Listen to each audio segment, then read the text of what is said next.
د حکومت او د طالبانو استازو ترمنځ نن ولې په قطر کې د پټو دروازو تر شا خبرې وشوې؟ د پټو دروازو تر شا پر کومو موضوعاتو خبرې وشوې؟ عبدالله نن څه ویلي دي؟ د ویډیو کې راسره وګورئ او چینل سبسکرایب کړئ. درنو لیدونکو السلام علیکم، وخت مو بخیر. د حکومت او طالبانو د مذاکراتي ټیمونو تخنیکي ډلو د بندو دروازو تر شا ګډه ناسته وکړه.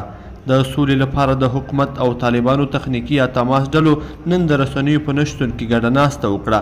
د راپورونو له مخې ټاکل شوې وه دواړه لوري په دغه ناسته کې د راتلونکو مذاکراتو پر اجنډا خبرې او توافق وکړي.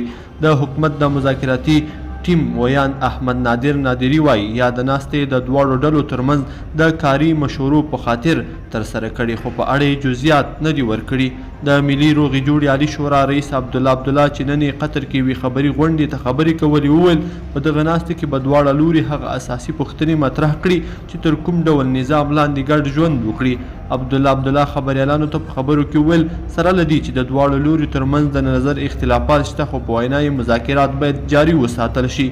غزیاته کړه دوی هڅه کوي چې ستونزې ژر حل کړي، خو په خبرې یا د افغانستان 40 کلنه جګړه په 2 یا 3 ورځو کې نه حل کیږي.